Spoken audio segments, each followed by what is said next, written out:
नमस्कार, मेरा नाम है सुमित लखोटिया और आप देख रहे हैं ईटी नाउ स्वदेश पर हमारा खास programme consumer is king. Akshay Kumar का एक गाना था, अगर आपको याद हो, जब वो नौकरी मिलेगी उसके बारे में बात कर रहा है कि क्या होगा, बड़ा बंगला होगा, बड़ी गाड़ी होगी। खैर, मैं इसलिए कह रहा हूं क्योंकि कॉलेज शुरू होने के पहले ही हम सपने देखने लगते हैं कि अपनी नौकरी कैसी होगी, और जब हम खुद कमाना शुरू करेंगे तो किस तरह की लाइफस्टाइल होगी हमारी, कैसा घर होगा, कैसी गाड़ी होगी, किन छुट्टियों पर कहां कहां जाएंगे हम। इन शॉर्ट, हमारी जिंदगी के बहुत सारी ख्वाहिशें हम अपनी नौकरी मिलने के लिए होल्ड करके रखते हैं। लेकिन इस नौकरी को हासिल करने में एक चीज बहुत इंपॉर्टेंट रोल प्ले करती है, और वो है हमारा रेज्यूमे या सीवी। मिलेनियल्स कहेंगे जमाना बदल चुका है भाई, और अब नौकरी सोशल मीडिया के जरिए मिलती है, सीवी या रेज्यूमे की कोई जरूरत है ही नहीं। लेकिन क्या सच में ये बात सही है कि सोशल मीडिया और ने कहीं वास्तव में रेज्यूमे की जरूरत ही नहीं है, उसकी जरूरत खत्म कर दी है? या फिर ओल्ड इज गोल्ड की तर्ज पर अभी भी रेज्यूमे मैटर करता है? अगर हाँ, तो किस तरह के रेज्यूमे को एम्प्लॉयर्स ज्यादा महत्व देते हैं, और क्या खास होता है उन रेज्यूमेज में जो आपको हजारों लोगों के बीच में से अलग पहचान दिलाने में कामयाब होता है? इन सभी बातों पर आज हम विस्तार में चर्चा करेंगे, और इस चर्चा के लिए हमारे साथ होंगी कथक मेहता, जो कि कम्युनिटी ऑप्स है अपना के साथ, और हमारे साथ है अंजलि रघुवंशी, जो रैंडस्टार इंडिया के साथ चीफ पीपल्स ऑफिसर है। कथक, अंजलि, आप दोनों का स्वागत है हमारे इस शो में। कथक, आपसे पहले पूछना चाहूंगा, जैसे मैंने कहा शुरुआत में, सीवी, रेज्यूमे, क्या ये अभी भी महत्वपूर्ण है आज के दौर में? बिल्कुल ही महत्वपूर्ण है। मेरे हिसाब से आपका सीवी या जो आपका रेज्यूमे होता है, वो आपका फर्स्ट टच पॉइंट होता है एम्प्लॉयर के साथ या एचआर के साथ, आपका फर्स्ट इंट्रोडक्शन होता है, और ये आप बहुत सारे अपॉर्चुनिटीज़ के दरवाजे खोल सकता है आपके लिए। उसके बाद आते हैं may be more details, interview rounds and everything, पर ये आपका सबसे पहला टच पॉइंट होता है, इसलिए ये काफ़ी ज़रूरी है। और इसमें आपने अपनी पूरी प्रोफेशनल जर्नी, जो भी काम करा होगा, वर्क लाइफ है, उसको हाईलाइट किया होगा, इसलिए ये काफ़ी ज़रूरी रहता है। अंजलि, आपसे भी जानना चाहूंगा आपकी क्या राय है, क्योंकि आपकी और कथक की दोनों की बहुत एक्सपीरियंस है आप दोनों का इस फील्ड में। तो अंजलि, आपकी क्या राय है, कैसे चीजें बदल चुकी है? क्या सीवी, रेज्यूमे अभी भी महत्वपूर्ण है? मैं ये कहूँगी कि रेज्यूमे अभी भी महत्वपूर्ण है, लेकिन जैसे कि दुनिया में इतना कुछ बदल रहा है with digital transformation, artificial intelligence etcetera, ये कहना कि पुराने तरीके से जैसे हम रेज्यूमे बनाते थे और जिस तरह से हम रेज्यूमे प्रिंटेड रेज्यूमेज लेके इंटरव्यूज के लिए जाते थे, मेरे ख्याल से वो चीज़ें बदल गई हैं। लेकिन रेज्यूमे आज की डेट में आपकी आइडेंटिटी है, एक तरह से वो आपको आपके बारे में अच्छा लिखने के लिए प्रेरित करता है। तो बहुत ज़रूरी है कि आप अपनी आइडेंटिटी को संभाल के और अच्छे से प्रेजेंट करें। लेकिन बदलते ज़माने के साथ साथ, सोशल मीडिया के आने के साथ साथ, इस बात की भी जानकारी रखें कि आप इस इंफॉर्मेशन को, जो आपके रिज्यूमे है, किस तरह से आप सोशल मीडिया प्लेटफॉर्म्स पे डालेंगे। तो मेरे ख्याल से काफ़ी इंपॉर्टेंट है, पर बदलते समय के साथ आप जो वाहन है रेज्यूमे को दूर दूर तक पहुंचाने वाले, उनको भी आपको इस्तेमाल करना ज़रूरी है। तो ये बहुत जरूरी बात कही आपने अंजलि और कथक की, रेज्यूमे जरूरी है, उसका फॉर्म, उसकी यूज बदल गई है, उसे आप कैसे बनाते हैं वो बदल गया है, क्योंकि डिजिटल ट्रांसफॉर्मेशन के कारण हम जो जिंदगी जी रहे हैं उसमें बहुत सारी चेंजेस आ चुकी हैं। तो शो पर अब आगे थोड़ा उस पर बात करेंगे कि कैसे रेज्यूमे बदल गया है और उसे कैसे बेहतर बनाया जाए। तो कथक, पहले आपसे पूछना चाहूंगा कि एक रेज्यूमे को अट्रैक्टिव कैसे बनाया जाए, ताकि जो एम्प्लॉयर्स हैं उनका ध्यान हमारे या मेरे रेज्यूमे पर आए, ना कि इतने हजारों रेज्यूमे जो वो देखते हैं उसमें मेरा रेज्यूमे स्टैंड आउट करे, उन्हें इंटरेस्ट होए मेरे रेज्यूमे में। वो कैसे किया जाए? करेक्ट। तो जो अंजलि जी बता रही थी, राइट, आज के ज़माने में वो पेपर पे ले जाने वाला रेज्यूमे या सीवी प्रॉबेबली थोड़ा ओल्ड हैं। अभी बहुत नए तरीके वो भी चलते हैं, और भी नए तरीके हैं। जैसे हमने काफ़ी बार देखा है, लोग वीडियो रेज्यूमे बनाते हैं, लोग creative forms of portfolios, profiles बनाते हैं।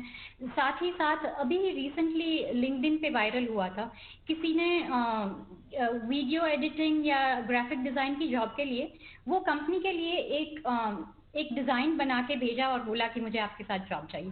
तो बहुत सारे नए नए तरीकों से लोग अपनी पहचान बनाते हैं, पर वही है कि जो रेज्यूमे का फॉर्मेट है, अगर मैं आपको एक डेटा बताती हूँ, तो कोई एवरेज एम्प्लॉयर 45 सेकंड से ज़्यादा आपका रेज्यूमे नहीं देखते इतना फास्ट, क्योंकि उनके पास हज़ारों रेज्यूमेज आए होते, राइट?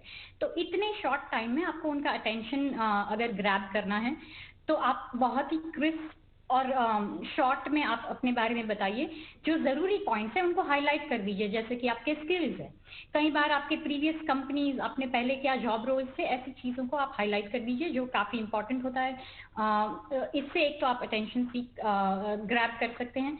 उसके अलावा आप एक चीज़ ज़रूर ध्यान रखें, हम काफ़ी बार लगता है कि ठीक है ग्रामर तो ठीक है, स्पेलिंग मिस्टेक्स चलेगी, पर इन छोटी छोटी चीज़ों से आपका डिटेल ओरिएंटेडनेस दिखता है, और तो इन चीज़ों का बहुत ध्यान रखिए।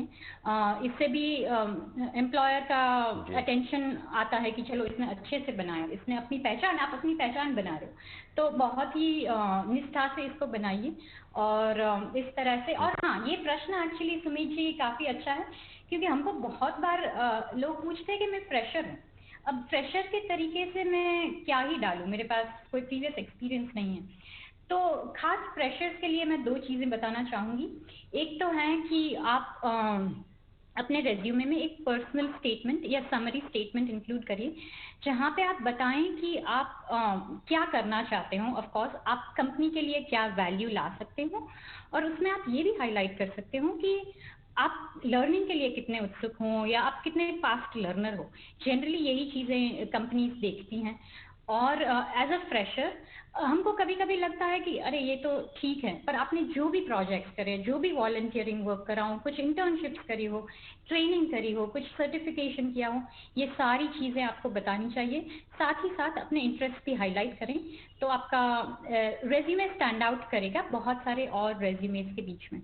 जी, तो अंजलि जी, आपसे ये पूछना चाहूँगा कि जो अब हम, आपने भी कहा, कथक ने भी कहा अबाउट सोशल मीडिया की इम्पोर्टेंस क्या है आज के दौर में जब हम नौकरी ढूंढ रहे हैं, तो बहुत सारे वेबसाइट्स है, लिंक्डइन है, naukri.com है, अलग अलग वेबसाइट्स है, अपना भी है, वहाँ पर भी हम हमारी प्रोफाइल बनाते हैं, तो फिर भी क्या एक रेज्यूमे होना, जो पहले वर्ड डॉक में होता था, पीडीएफ, या आजकल तो पावर पॉइंट प्रेजेंटेशंस भी यूज करते हैं, और जैसे आपने कहा कोई वीडियो एडिटर है तो वो शायद वीडियो सीवी भी बना दे, तो क्या वो सब भी यूजफुल है, या मतलब सिर्फ ऑनलाइन इन वेबसाइट्स पर प्रेजेंस होना ही काफ़ी है, मुझे अलग से कोई सीवी या रेज्यूमे बनाने की ज़रूरत नहीं? मेरे हिसाब से जैसे कि मैंने पहले भी कहा कि रेज्यूमे आपकी आइडेंटिटी होती है। अगर आपने अपने बारे में लिखना नहीं शुरू किया है तो आप अपने आपको प्रेजेंट कैसे करेंगे, राइट? और ये सारे सोशल मीडिया प्लेटफॉर्म्स पे एक फिक्स फॉर्मेट होता है, एंड आपको अपने आप को फिक्स फॉर्मेट में ही फिट करना होगा, जिस तरह से उन्होंने आपकी करियर हिस्ट्री को वहां पे डालना जरूरी समझा है। लेकिन आप एक रेज्यूमे में अपने आप को प्रेजेंट करते हो, आप जैसे हो, आपका ऑथेंटिक सेल्फ या आपका जो अपना सेल्फ है, आप उसको लिखते हो और उसको अपने हिसाब से प्रेजेंट करते हो। वो फ्लेक्सिबिलिटी मुझे लगता है कि एक सोशल मीडिया प्लेटफॉर्म पे आपको नहीं मिलती है। हाँ, लेकिन जैसे कि मैंने कहा, वो भी एक नेसेसिटी है। तो आपको अपना रेज्यूमे, जिसे कहते हैं, एक आपका फाउंडेशन, एक पहला आइडेंटिटी डॉक्यूमेंट होता है जो आपको हेल्प करता है ये सारी इंफॉर्मेशन को उन सोशल मीडिया प्लेटफॉर्म्स में फनल करने में। आपको कैसे पता चलेगा कि आप किस तरह से अपने बारे में लिखना चाहते हैं, क्योंकि आज हमारे पास इतने सारे प्लेटफॉर्म्स हैं। तो मेरे हिसाब से ये एक फाउंडेशन डॉक्यूमेंट है जो हमेशा आपके पास होनी चाहिए। आपका एक रेफरेंस पॉइंट भी है, आप कभी भी जाकर के अपने रिज्यूमे देख सकते हैं, क्योंकि आप जब करियर में कई साल आगे बढ़ जाते हैं तो आपके पास वही एक रेफरेंस डॉक्यूमेंट होता है, जब आप 2 साल की एक्सपीरियंस वाले थे तो आपने क्या किया, ठीक है। और ये सोशल मीडिया प्लेटफॉर्म में कई बार बहुत ज्यादा आपको जगह भी नहीं मिलती अपने बारे में लिखने के लिए, तो उन लिमिटेशंस को मेरे हिसाब से रेज्यूमे का जो है टेक्स केयर ऑफ दैट। दूसरी चीज ये भी है कि आप ये देखिए कि जहां आज लोग हैं जो सोशल मीडिया पे आपको जाके पिक करते हैं, हायर करते हैं, लेकिन फिर भी जब आपका इंट्रोडक्शन आज की डेट में किसी को देना होता है तो वो आपका एक मात्र डॉक्यूमेंट रिज्यूमे को देखते हैं। वो ये नहीं चाहते कि अच्छा आप 4 तरह की प्लेटफॉर्म्स में कैसे दिख रहे हो। तो मेरे हिसाब से आपका इंट्रोडक्शन या आपकी आइडेंटिटी जो है डिस्पाइट सोशल मीडिया के होने के बावजूद भी एक रेज्यूमे का होना निहायत ही जरूरी है। आपके पर्सनल रीजंस की वजह से आप किसी फॉर्मेट में फिक्स ना हो। और सोशल मीडिया में क्या होता है कि आप हर जानकारी नहीं दे सकते हैं क्योंकि वो आपकी पर्सनल जानकारी होती है। आप नहीं चाहते कि दुनिया भर के पास आपका घर का एड्रेस, आपका फोन का नंबर हो। तो आप क्या करते हैं कि ये चीजें आप रेज्यूमे में डालते हैं और सोशल मीडिया की रीच बहुत ज्यादा है तो ये सबको दिखता है। तो अगर आप चाहते हैं कि कुछ इन्फॉर्मेशन आपकी कॉन्फिडेंशियल रहे तो वो आप एक रेज्यूमे में ही रख सकते हैं। और डेटा प्राइवेसी के जैसे लॉज आ रहे हैं उस हिसाब से और भी ज्यादा मुश्किलें आएंगी आगे चल के कि किस तरह से एक कैंडिडेट का डेटा शेयर किया जाए। तो मेरे ख्याल से उन सारी चीजों को ध्यान में रखते हुए रिज्यूमे का होना भी जरूरी है और आप क्या इंफॉर्मेशन कैसे सोशल मीडिया पे डालते हैं ये भी बहुत ज्यादा जरूरी है। जी अंजलि, बहुत ज़रूरी बात कही आपने। शो में थोड़ी देर में और बात करेंगे कि सीवी में और कैसे उसे अट्रैक्टिव बनाया जाए, या बहुत ज़रूरी बात क्या न करें ताकि एम्प्लॉयर्स आपकी सीवी देखकर मतलब वो गुस्सा हो जाए या उन्हें नहीं जमे आपकी सीवी उनका अटेंशन कैसे ले सकती है, इस पर भी बात करेंगे। उससे पहले कथक, आपसे एक चीज़ जानना चाहूँगा। देखिए, जो वाइट कॉलर वर्कर्स है या स्किल्ड वर्कर्स है उनके लिए तो अलग अलग सोशल मीडिया प्लेटफॉर्म्स भी हैं, हम बहुत अच्छे सीवीज भी बनाते हैं, रेज्यूमेज बनाते हैं। लेकिन जो ब्लू कॉलर वर्कर्स है जिन्हें अपना आपकी कंपनी हेल्प कर रही है, उनके लिए कैसे चीज़ें अलग है, उनके लिए रेज्यूमे क्यों ज़रूरी है और उन्हें कैसे बनानी चाहिए अपनी रेज्यूमे, क्योंकि उनके जॉब्स मतलब ज़्यादातर तो कई बार इंग्लिश में नहीं होते हैं, रीजनल लैंग्वेजेस में वो जॉब्स ढूंढते हैं। उनकी जो जॉब मार्केट है वो लेस ऑर्गेनाइज्ड या अनऑर्गेनाइज्ड होती है। तो इस पर थोड़ा गाइडेंस दीजिएगा, थोड़ी सलाह दीजिएगा कथक।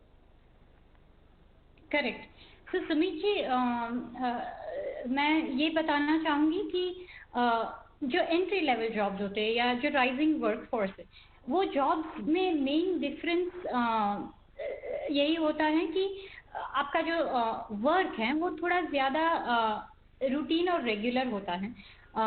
और इसमें आप रेज्यूमे में क्या दिखाओगे, तो इसमें भी एक्चुअली बहुत ही अच्छे से आप अपना रेज्यूमे में, for an example I just say कि एक बिजनेस डेवलपमेंट का वर्क करते हैं या कोई एडमिन ऑफिस का वर्क करते हैं, तो ऐसे रेज्यूमेज में आप अपने बारे में कंज्यूमेबल चीज़ें बता सकते हो। जैसे एक बिजनेस डेवलपमेंट ऑफिसर बता सकते हैं कि मैंने लास्ट मंथ में या पूरे 6 महीने में 30 डील्स क्लोज कर दिए। या कोई अकाउंटेंट हैं तो बता सकते हैं कि मैंने कितनी P&L शीट्स अभी तक ऑडिट करी हैं या कितनी टैली करी हैं। तो अपने प्रोफेशन के बारे में, जैसे टेलीकॉलिंग हो गया, अगर आप कस्टमर सपोर्ट में वर्क करते हैं तो आपने कितने क्वेरीज सॉल्व करे हैं, कितने कस्टमर सपोर्ट क्वेरीज को आपने क्लोज किया, ऐसी सारी इंफॉर्मेशन। तो मेरा कहना यही है कि जिस तरह का भी जॉब हो उसमें आपके जो मेन रिस्पॉन्सिबिलिटीज हैं वो अगर आप बाहर निकाल सकते हैं तो वही देखते हैं, राइट। एज एन एम्प्लॉयर अगर मुझे देखना है कि आप एलिजिबल हों कि नहीं, तो मुझे आपके बारे में, और आपके पास प्रीवियस एक्सपीरियंस है तो आपने पहले क्या करा है वो अगर आप हाईलाइट कर सकते हैं तो that is very useful information and that's also always very unique to you, right. So that will stand out for you. जी, ओके। अंजलि जी, एक चीज़ मैं आपसे पूछना चाहूँगा। कहते हैं कई बार कि नौकरी ढूंढते वक्त क्या वर्ड ऑफ माउथ बेटर रहेगा, मतलब पर्सनल सिफारिश वो बेटर रहता है या रेज्यूमे भेजना? क्योंकि वर्ड ऑफ माउथ में पर्सनल टच भी हो जाता है, एक वैलिडेशन, एक रिकमेंडेशन भी आ जाती है वर्ड ऑफ माउथ में, जो रेज्यूमे में हमें रेफरेंस चेक पहले नहीं मिलती। रेज्यूमे में लोग लिखते हैं कि रेफरेंस के लिए आप इनसे बात कर सकते हैं। तो इस पर आपकी क्या राय है? जी बिल्कुल, मैं मानती हूँ कि वर्ड ऑफ माउथ एक बहुत ही स्ट्रांग चैनल है और रेफरल सभी को पता है कॉर्पोरेट वर्ल्ड में रेफरेंस से जो भी सीवी आती है उसको हमेशा थोड़ी ज़्यादा तवज्जो दी जाती है क्योंकि ये माना जाता है कि आप अगले के बारे में थोड़ा जानते हैं। तो वो बिल्कुल है और मैं मानती हूँ कि वो एक क्रेडिबल सोर्स है हायरिंग के लिए। आज भी हायरिंग मैनेजर्स उसको ज़्यादा ट्रस्ट करते हैं। लेकिन डिफरेंस यही होता है कि आप अगर एक रेफरेंस के थ्रू आए हैं, आपका काम किसी ने पहले देखा है और वो मानते हैं कि आपने अच्छा काम किया है, तो वो आपका इंट्रोडक्शन अगर करते हैं और आप इंटरव्यू के लिए आगे बढ़ते हैं तो प्रोसेस तो सेम ही रहता है। लेकिन हाँ, आप थोड़ा सीवी है क्योंकि आप जानकार सोर्सेज से आ रहे हैं इंटरव्यू के लिए। तो बिल्कुल मैं मानती हूँ कि एक सिंपल सीवी अगर आपकी पड़ी हुई है और एक रेफरेंस अगर आता है तो दोनों में डेफिनेटली अंतर होता है। एंड इसीलिए आज की डेट में हम बात करते हैं नेटवर्किंग के बारे में, राइट, कि नेटवर्किंग कितना जरूरी है आपके काजी जीवन के साथ साथ। जितना आप लोगों को जानते हैं और आपका काम लोग जानते हैं, आप आगे बढ़ सकते हैं।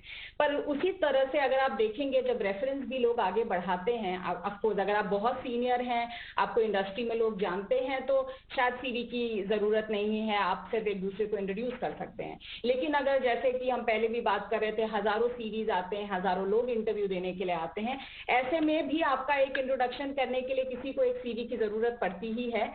वो सिर्फ एक लिंक कोई भी सोशल मीडिया का लिंक नहीं डाल देंगे वहां पे, तो और वो उतना डिटेल और उतना बेहतरीन प्रेजेंट भी नहीं होता है। तो मुझे लगता है कि यस, मैं अग्री करूंगी कि रेफरेंस एक बहुत बढ़िया सोर्स है, काफी वैलिड सोर्स है, क्रेडिबल सोर्स है।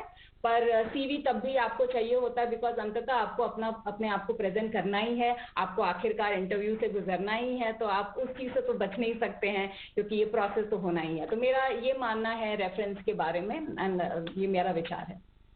जी, जो अगला प्रश्न है, मैं पहले कथक आपके पास आऊंगा और फिर अंजलि आपके पास भी सेम क्वेश्चन लेकर आऊंगा कि देखिए, एक सीवी में देखते हैं हम किसी भी व्यक्ति के थोड़ी क्वालिफिकेशन के बारे में पता चल जाता है, उनके एक्सपीरियंस के बारे में पता चल जाता है, लेकिन एक्चुअल वर्किंग लाइफ काफी अलग हो जाती है। जो सीवी में लिखा होता है, जो रियलिटी में जब वो पर्सन हमारी ऑर्गेनाइजेशन में आते हैं तो उनका actual work culture, work ethic कभी कभी अच्छा होता है, कभी बुरा एक्सपीरियंस भी हो जाता है।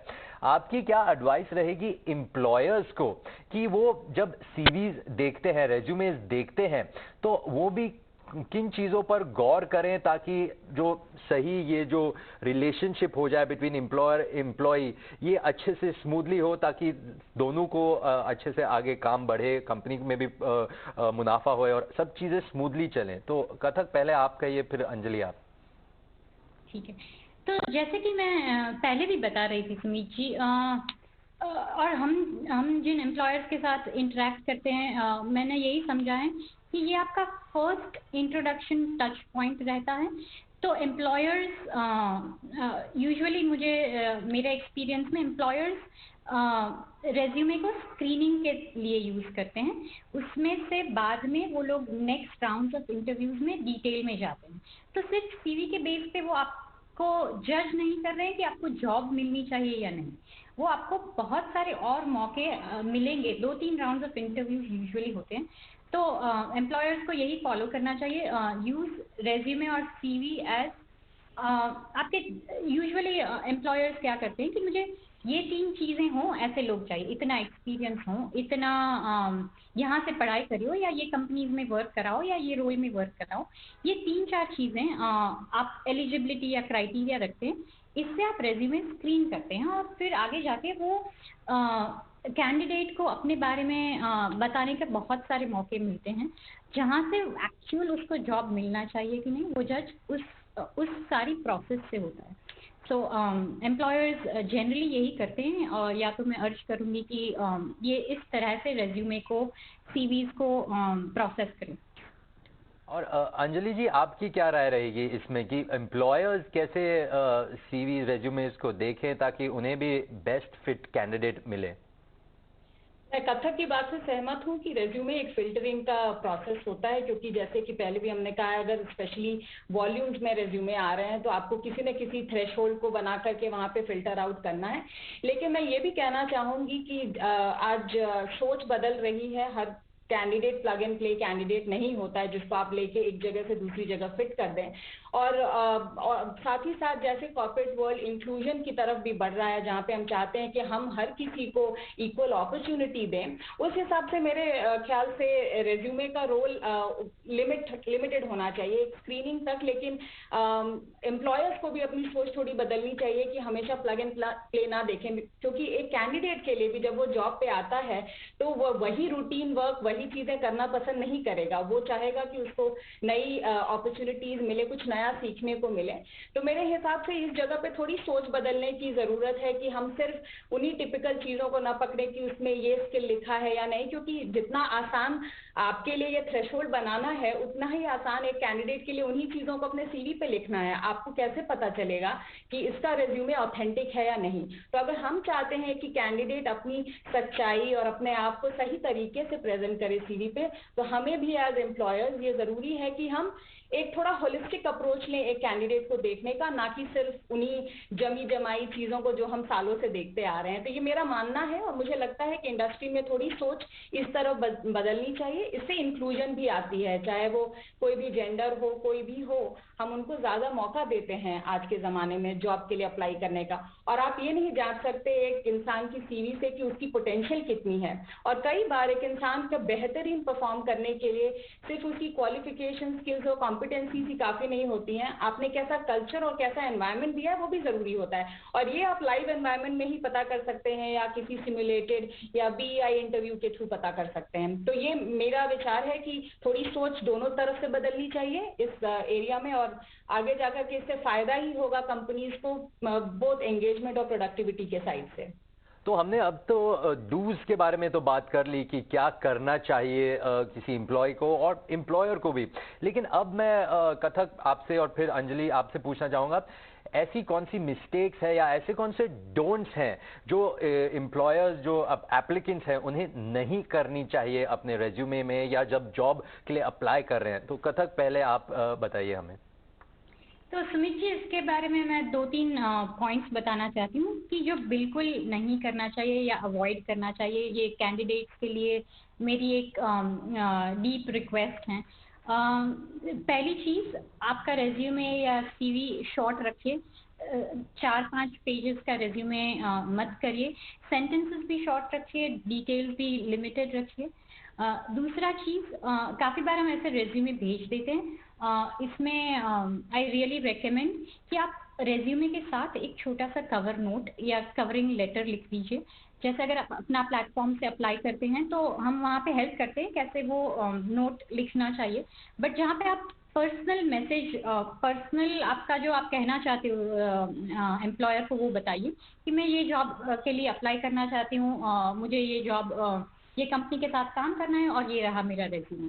तो सीधा मत भेज दीजिए, एक वो है। और एक तीसरा पॉइंट है जो मैंने बहुत बार देखा है और ये काफ़ी ध्यान रखना चाहिए। मैं कई बार देखती हूँ लोगों के जो ईमेल आईडीज होते हैं, imcool123@gmail और ऐसे कई ईमेल आईडीज होते हैं जो हम कॉलेजेस में यूज़ करते हैं। जब आप प्रोफेशनल वर्ल्ड ज्वाइन करते हो तो प्लीज़ अपने नाम के साथ वाला प्रोफेशनल साउंडिंग ईमेल आईडी नया बना लीजिए और यही शेयर करिए एम्प्लॉयर्स के साथ। इससे आपकी इंप्रेशन और आपकी सिंसियरिटी एस्टैब्लिश होती है। जी अंजलि जी, आपकी क्या राय, आपकी क्या एडवाइस रहेगी, कौन सी चीज़ें जिनसे दूर रहा जाए?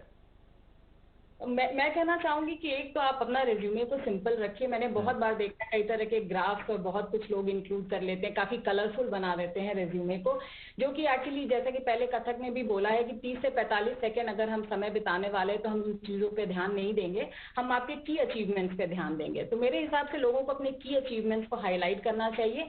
कम लिखें, बहुत ज्यादा टेक्स्ट ना डालें, सिंपल रखें अपने रिज्यूमे को तो ज्यादा ध्यान जाता है। और कुछ लोगों की आदत होती है अपने रिज्यूमे में अपना फोटो लगाने की, तो मैंने बहुत बार देखा है कि लोग कई साल पुराना फोटो अपने रिज्यूमे पे डाल देते हैं जो कि अभी रेलेवेंट नहीं होता है। एज ए एम्प्लॉयर हम जब उसे देखते हैं तो हमें उसकी ऑथेंटिसिटी पे क्वेश्चन होता है कि ये सही है या नहीं। और प्लस कुछ लोग बहुत फोटोशॉप फोटोज डालते हैं तो आपकी रियल आइडेंटिटी समझ में नहीं आती, आप कैमरे पे कुछ और दिखते हो और रेज्यूमे पे कुछ और। तो मेरे ख्याल से उस पर भी ध्यान रखना चाहिए। और सच बोले रेज्यूमे में, मेरे ख्याल से ये बहुत बहुत जरूरी है। कई लोग लोग अपने रेज्यूमे को थोड़ा ट्वीक और रीराइट करते हैं स्किल्स कॉम्पिटेंसीज मैच करने के लिए, पर सत्य यह है कि जब आप इंटरव्यू में बात करते हो तो पता चल जाता है कि आपको कितना आता है या नहीं। तो जितना ज्यादा सच और सही लिखें, सेल करें खुद को, अच्छे से लिखें अपने बारे में, लेकिन झूठ ना बोलें, मैं कहना चाहूंगी। अंजलि जी, एक्चुअली एक और चीज आपसे पूछना चाहूंगा। शो के पहले आप और मैं बात कर रहे थे तो आपने मुझे एक बहुत इंटरेस्टिंग बात बताई थी about the history of resumes, CVs. तो मैं चाहूंगा कि आप हमारे दर्शकों के साथ ये शेयर करें, जो रेज्यूमेज शुरू कैसे हुए। ये बहुत ही डिबेटेबल चीज है और काफी गूगल करने के बाद हमने देखा कि लियोनार्डो डा विंची ने अपने बारे में सबसे पहले एक डॉक्यूमेंट बनाया था लिखते हुए कि उनको अपने बारे में कहीं पे बात करनी थी और वहां से ही शुरू होती है रेज्यूमे की। लेकिन जैसा कि मैंने पहले भी कहा कि तब लोग कलम से रेज्यूमे लिखते थे, फिर कंप्यूटर पे लिखना शुरू किया और आज रेज्यूमे के पंख निकल आए हैं और वो डिजिटल हो गया है। तो मेरे ख्याल से ऐसे हिस्ट्री चलती आई है रेज्यूमे की और वो इंटरेस्टिंग है देखना। लेकिन ये सोचने की बात है कि उतने सालों पहले लिखा गया रेज्यूमे आज भी रेलेवेंट है, तो कोई ना कोई बात तो रेज्यूमे में होगी आपके आइडेंटिटी और आपके प्रेजेंटेशन के लिए। तो उसका कैसे इस्तेमाल करते हैं आज की दुनिया में, मेरे ख्याल से उस पर सोचने लायक है कि ये कहाँ कहाँ यूज हो सकता है। इसके बारे में कम सोचें कि रेज्यूमे अब इतना इंपॉर्टेंट है या नहीं, आप अपनी आइडेंटिटी को कैसे प्रेजेंट करेंगे, मेरे ख्याल से उस पर फोकस करने लायक है। बहुत धन्यवाद अंजलि जी आपका और कथक जी आपका। आज के शो में मेरे पास इतना ही समय है। ये थी हमारे साथ Anjali Raghuvanshi, chief people officer Randstad India, और साथ में थी Kathak Mehta, community ops at Apna. आज के शो में इतना ही और मैं उम्मीद करता हूं कि आपने काफ़ी कुछ टिप्स लिए होंगे कि आपके रेज्यूमे को कैसे बेहतर बनाएं। अगर थोड़ा भी शो मिस हो गया होगा तो यूट्यूब पर जाइए, हमारा शो वहाँ भी अवेलेबल है। आज के शो में इतना ही। आप बने रहिए ET नाउ स्वदेश के साथ।